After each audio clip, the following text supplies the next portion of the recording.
बिस्मिल्लाहिर्रहमानिर्रहीम। अस्सलामुअलैकुम। हमारे चैनल में खुश आमदीद। नाजरीन, आज आपके लिए मैं इंतहाई खौफनाक, सनसनीखेज और दिलचस्प कहानी लेकर आई हूँ। लेकिन कहानी शुरू करने से पहले आपसे गुजारिश है कि अगर आप हमारे चैनल पर नए हैं तो हमारे चैनल को ज़रूर सब्सक्राइब कीजिए ताकि आपको हमारी वीडियोस सबसे पहले मिलें। मेरे अब्बा बहन भाइयों में सबसे बड़े थे।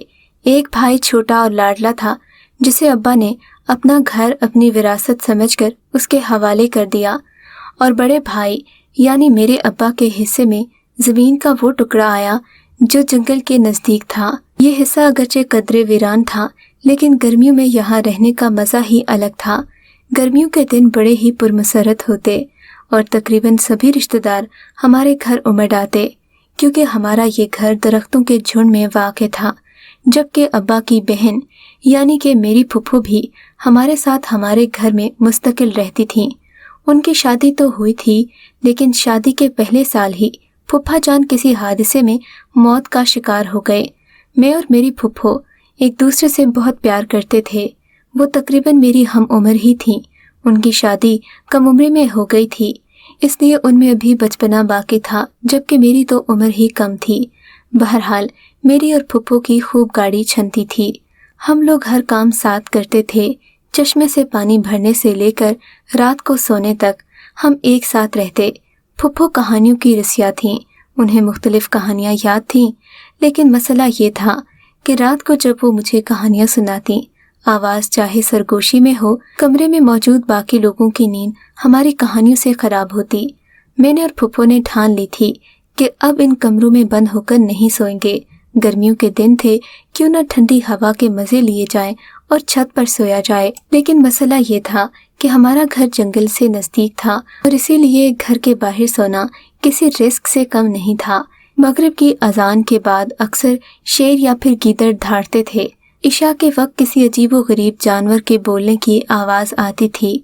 कुछ लोगों का ख्याल था कि ये वो जिनजादियाँ हैं जिनके बच्चे इंसानों ने मार दिए, या ये इंसानों से अपना बदला लेने को तड़प रही हैं, जबकि बाकी नौजवान नस्ल का ख्याल था कि ये एक मुनफरिद किस्म का जानवर है जो दूसरे जंगलों से यहाँ आकर आबाद हुआ है।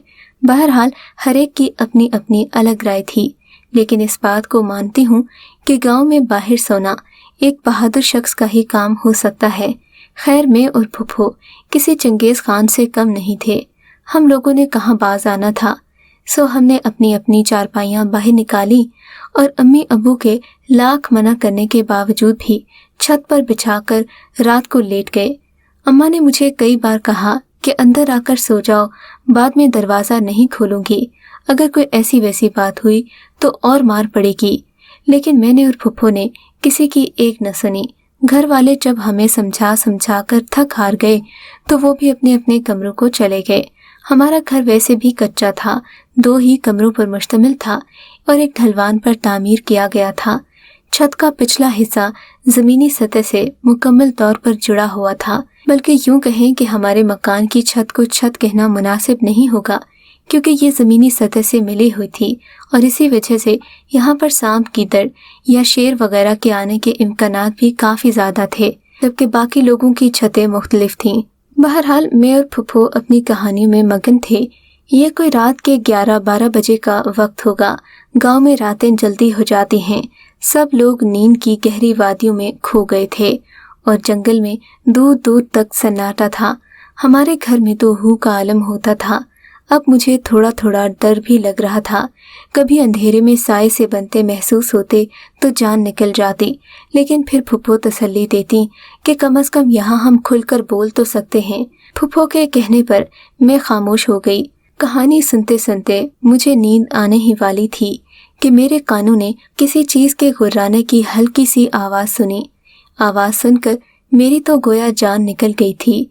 मैंने इससे पहले किसी दरिंदे की आवाज़ इतने करीब से नहीं सुनी थी, लेकिन यह आवाज़ इतनी भारी और इतनी वाज़ेह थी कि मुझे अंदाज़ा हो गया था हम खतरे की जद में हैं और आसपास कोई दरिंदा खड़ा है। लेकिन डर इस कदर ज़्यादा था कि पीछे मुड़कर देखने की हिम्मत भी नहीं होती थी। मैंने फुफ्फो का हाथ हल्के से दबाया। उन पर भी गोया सख्ता तारी हो चुका था। कहानी सुनाते सुनाते वो यकदम खामोश हो गई थीं। यूं कह लें कि उन्होंने अपनी सांसें रोक ली थीं। मुझे तसल्ली देने वाली फुप्पो ही थीं। जब उनकी तरफ से ये खामोशी देखी तो मैं भी सुन्न होकर लेट गई, मगर जैसे ही मेरी आंखें खुलीं तो सामने मौजूद 2 चमचमाती आंखों को देखकर मेरी रीढ़ की हड्डी में सनसनी की एक लहर दौड़ गई। उफ खुदाया, आप वो खौफ शायद कभी महसूस न कर सकें जो उस अंधेरी रात मैंने और मेरी फुप्पो ने महसूस किया। जंगली दरिंदा हमसे चंद कदम के फासले पर खड़ा था। उसकी आंखें अंधेरे में चमक रही थीं, जबकि उसके ह्योले और गुर्राहट से लगता था कि वो जंगल का बबर शेर है। हम लोगों ने शेर के बारे में किस्से तो सुन रखे थे, लेकिन एक दिन अचानक हमारे सामने आ जाएगा, ये किसने सोचा था। मसला ये था कि हम छत के आखिरी हिस्से पर लेटे हुए थे। यहाँ से उतरकर कहीं जाते तो मौत यकीनी थी कि नीचे ढलवान थी और ऐन मुमकिन था कि इस भगदड़ में हम नीचे ही गिर जाते। मैं दिल ही दिल में अल्लाह ताला की मदद को पुकारने लगी। मुझे खौफ के मारे ठंडे पसीने आ रहे थे। मुझे लगा था कि सांस रोक लेने से शेर यहाँ से चला जाएगा, लेकिन ऐसा हरगिज न हुआ। वो खतरनाक अंदाज में हमारी तरफ बढ़ने लगा। मैंने अपने बड़े बूढ़े बुजुर्गों से सुन रखा था कि शेर इंसान के पसीने या खून की खुशबू सूंघ ले तो वो उसके हवासों पर सवार हो जाती है और वो पागल हो जाता है। अब तो और भी डर लग रहा था। तभी मैंने देखा वो दरिंदा खतरनाक हद तक करीब आ चुका था। मुझे जब और कुछ न सूझी तो मैंने डर के मारे आंखें बंद कर लीं। अब जो भी होना था वो अल्लाह की मर्जी, हम इंसान क्या कर सकते थे। मैंने फुप्पो का हाथ पकड़ रखा था और अपनी आंखें बंद थीं कि यकदम एक जोरदार चीख बुलंद हुई। मेरे वजूद को एक शदीद झटका लगा और फुप्पो मेरा हाथ पकड़कर मुखालिफ समत को भागी थीं। मैं न जान सकी कि शेर कहाँ गया। बाद में मुझे फुप्पो ने बताया कि वो शेर के आने पर मोहतात हो गई थीं। उन्होंने चारपाई के पास रखी नोकदार लकड़ी का डंडा उठा लिया था और बहुत मोहतात होकर शेर को देख रही थीं। जब शेर हमसे कुछ फासले पर ही था, उसने गुर्रा कर अपना मुंह खोला तो फुप्पो ने नोकदार लकड़ी का वो डंडा शेर के मुंह में दे दिया और यूं जोर से पीछे को धकेला कि वो अपने आप पर काबू नहीं रख पाया। इतने में फुप्पो ने मुझे हाथ से पकड़कर भगाने के लिए उठाया। यूं हम सीढ़ियों को फलांगते हुए नीचे आ गए थे। जाहिर है शेर जैसे दरिंदे को काबू करना आसान नहीं था। हमने उसके गले में लकड़ी देकर शायद उसके जुनून को दावत दी थी।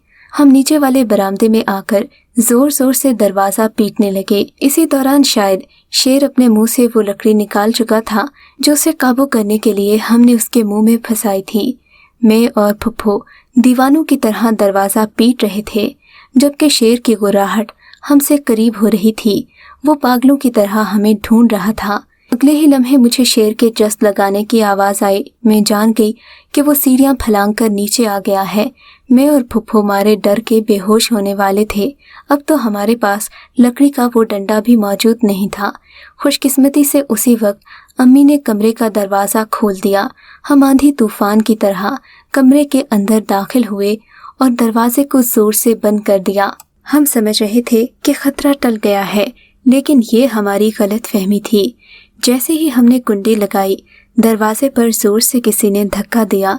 अगर मैं आगे बढ़कर दरवाजे के साथ न लगती तो शायद कुंडी तोड़कर वो दरिंदा अंदर को आ चुका होता। फुप्पो और अम्मी को हालात की संगीनी का इल्म हुआ तो इन्होंने भी दरवाजे के साथ लगकर उसका मुकाबला किया। इस सब शोर के दरमियान अब्बा भी जाग गए थे। इन्होंने उठकर हमारी अच्छी खासी इज्जत अफजाई की। वो रात बहुत खौफनाक थी। हम मौत के मुंह से बाल बाल बचे थे। अगर वो दरिंदा हमें चीर फाड़ कर खा जाता तो हम क्या कर सकते थे। 2 दिन तो हम बहुत ज़्यादा खौफजदा हुई, यहाँ तक कि घर से कदम भी बाहर नहीं निकाला कि कहीं वो शेर हमारा पीछा न कर रहा हो। लेकिन फिर आखिर हम कब तक बाज आते। रफ्ता रफ्ता शेर का ये खौफ भी हमारे जहनों से उतर गया। वैसे भी गांव की ठंडी हवा के झोंके और तारों भरे आसमान के नीचे सोने से हम खुद को कब तक रोक सकते थे। रात का ये खूबसूरत मंजर हमें फिर से मजबूर करने लगा कि हम खुद को हबस सदा इन कमरों में बंद करने के बजाय छत पर ही सोया करें। लेकिन इसके लिए हमें हिफाजती इंतज़ाम करना था। हम दोनों ने इसका हल ये निकाला कि अगले दिन अपने गांव के एक माहिर तरखान रियाज के पास गए। उन्हें अपने घर बुलाया और अपने मसले का हल बताया।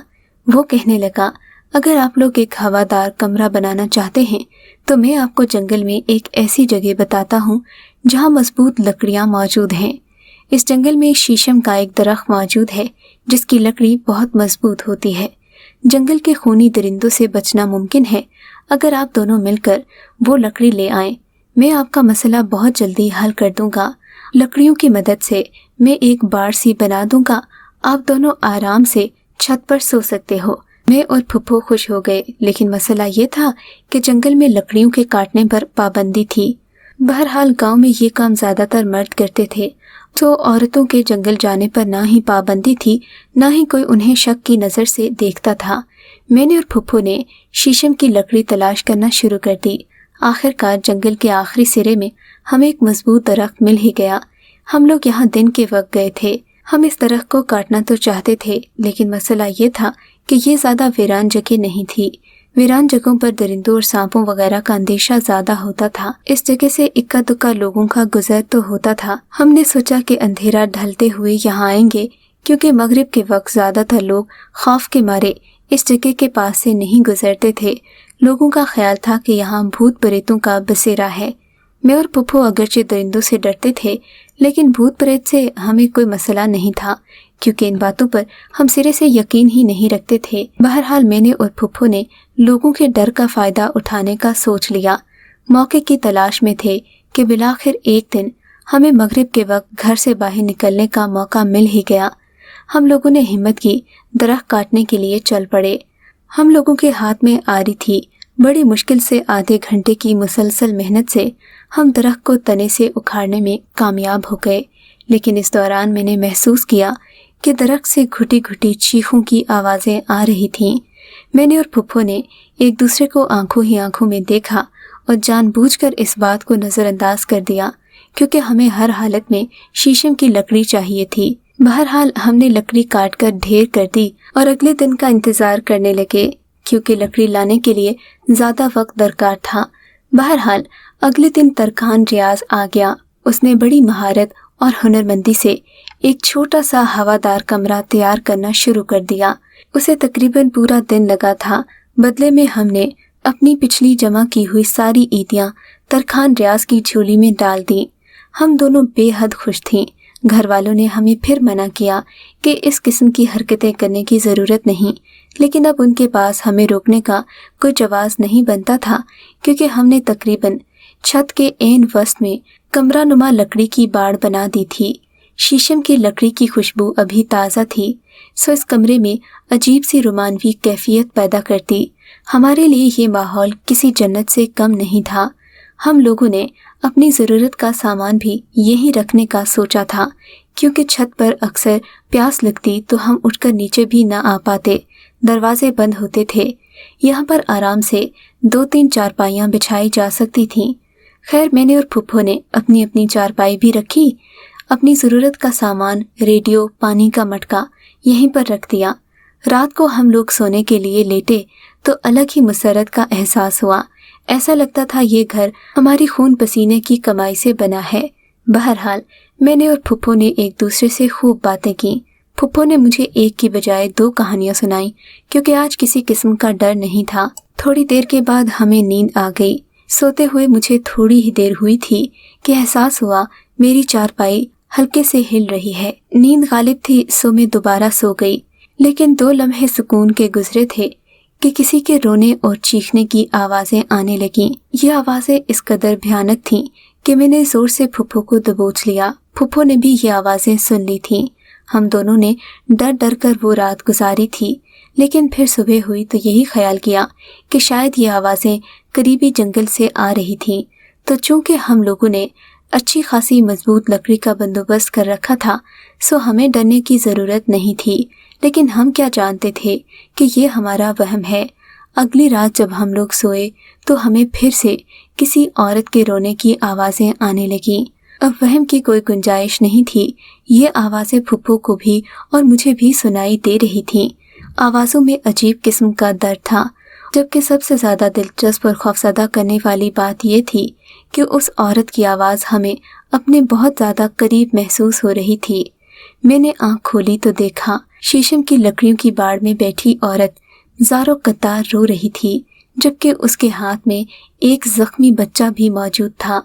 बच्चे के बाजू से खून बह रहा था, जबकि औरत बेबसी से रो रही थी। मैंने मारे डर की आंखें बंद कर लीं और आयतुल कुर्सी पढ़ने लगी। वो औरत हमें बद्दुआएं देने लगी और आन की आन में गायब हो गई। सुबह हम लोग उठे तो देखा कि हमारी चारपाई के इर्द गिर्द खून के कतरे पड़े हुए थे। ये मामला देखकर मेरी और खाला की तो जान निकल गई, क्योंकि उस औरत के हाथ में भी एक जख्मी बच्चा था जिसके बाजू से खून बह रहा था। लेकिन खौफ की वजह से हम दोनों ने किसी से भी इस बात का जिक्र नहीं किया। अगले दिन हम लोग मजबूरन ही रात को सोने के लिए ऊपर गए, क्योंकि अब हमने घर में सबसे कह दिया था कि हम अपनी चारपाइयाँ किसी सूरत घर के अंदर नहीं लाएंगे। थोड़ी देर गुजरी थी कि हमारी चारपाइयाँ ज़ोर ज़ोर से हिलने लगीं। मैंने और फुप्पो ने जब देखा कि हालात काबू से बाहर हो गए हैं तो ज़ोर से चीखना चिल्लाना शुरू कर दिया। अचानक ही हमारी चारपाई ज़ोर से हवा में उछली और हमारी खौफ के मारे घिघी बन गई, क्योंकि हम ऐन हवा में मुअल्लिक थे और खुबानी का वो दरख्त जिसके नीचे हम सोए हुए थे उसकी शाखें हमारे बालों से लग रही थीं। अगर हम यहाँ से छूट जाते तो जाहिर है हमारा बचना नामुमकिन था। मैंने देखा कि बड़े बड़े द्योनुमा ह्याले हमारे इर्द गिर्द मंडला रहे थे। हमारी चारपाई के गिर्द का मंजर हम दोनों के लिए बहुत ही खौफनाक था। हमारे चीखने पुकारने पर अम्मी अब्बा और बाकी घर वाले अपने अपने कमरों से निकलकर छत पर आ गए। अब्बा हमें सलवातें भी सुना रहे थे। इन्होंने टॉर्च रोशन की। अब रोशनी में ये मंजर वाज़िया हुआ कि हम वाकई अपनी चारपाई समेत खुबानी के दरख्त के साथ टंगे हुए थे और किसी भी वक्त यहाँ से गिर सकते थे। ये देखकर दादी के तो हाथ पांव फूल गए। इन्होंने फौरन से अब्बा को बकरा लाने का कहा। अब्बा लाख पूछते रह गए, मगर वो सवाल जवाब करने का वक्त नहीं था। दादी ने उन्हें अपने सामने 2 बकरे छत पर ज़िबा करवाए। दोनों बकरों ने तड़प तड़प कर जान दी। बकरों के खून से पूरी छत रंगी जा चुकी थी। बकरे कुर्बान करने की देर थी कि हमारी चारपाइयाँ धीरे धीरे नीचे आ गईं। अब्बा ने हमारी खूब बेइज्जती की। दादी ने भी बहुत सुनाई। कहा कि तुम लोगों को न अपनी जान की परवाह है न हमारी जान की। फिर कहने लगी कि तुम लोगों ने जहाँ से लकड़ी काट कर लाई है मैं अच्छी तरह वाकिफ़ हूँ। वहाँ किसी ऐसी मखलूक का बसेरा था जिसकी लकड़ी तुम लोगों ने काट दी और उसका घर बर्बाद कर दिया। बेटा, तुम लोगों को मैंने 100 बार मना किया कि इन हरकतों से बाज आ जाओ। आखिर तुम लोग कब सुधरोगी? शादी की उम्रें होने वाली हैं, लेकिन अकल अभी तक नहीं आई। दादी ने हमें बहुत डांटा। साथ ही हमें पिछले कई वाक़यात सुना डाले जो इसी शीशम के दरख्त से मुताल्लिक थे। खुदा जाने हम दोनों किस नेकी की वजह से बच गए थे, या दादी की हाजिर जवाबी और उनकी दुआओं का सिला था कि हम दोनों को ज़्यादा नुकसान नहीं पहुंचा। अगले दिन दादी ने हमें कहा कि लकड़ी की ये बाड़ उखाड़ो और उसी जगह पर फेंक कर आओ। मैं नहीं चाहती कि तुम लोगों के हाथों कोई ऐसी गलती सरजद हो जिससे जन्नात के बुजुर्ग हमारे साथ नाराज़ हो जाएं और फिर हमें सारी ज़िंदगी इसकी सज़ा नस्ल दर नस्ल चुकानी पड़े। दादी की बात सही थी। हम दोनों शायद इस बात पर पहले यकीन ना करते, मगर जो मंजर रात को हमारे साथ हो चुका था, उसके बाद जन्नात की ज़ात को छुटलाना और उनके वजूद के बारे में बात करना सबसे बड़ी बेवकूफ़ी थी। हमने दादी से भी माफ़ी मांगी, बाकी घर वालों को भी जो बेसुकूनी दी थी उसके लिए हम सब बहुत शर्मिंदा थे। मैं और फुप्पो दिन दहाड़े उस जंगल में पहुंच गए, क्योंकि रात के वक्त वहां जाना बहुत खौफनाक और ख़तरनाक भी था। वहां तो अब दिन में भी कदम रखते हमें खौफ आ रहा था। वो सारे वाक़यात जहन में गूंजने लगे जो रात को हमारे साथ हुए थे।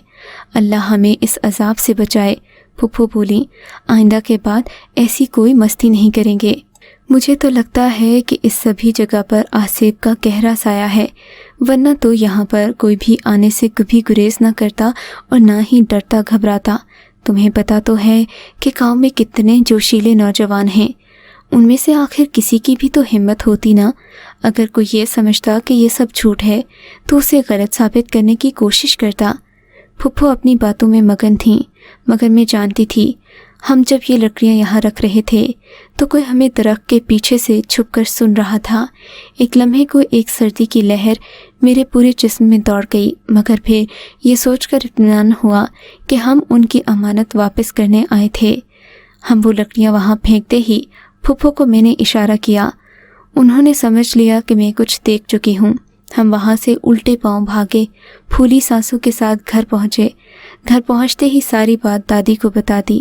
دادی بولی، شکر کرو کہ تم لوگوں کو کوئی نقصان نہیں ہوا، ورنہ ایسے معاملات میں لوگوں کی جانیں چلی جاتی ہیں، اور یہ جنات، یہ تو انسان کا کلیجہ چبانے سے بھی گریز نہیں کرتے۔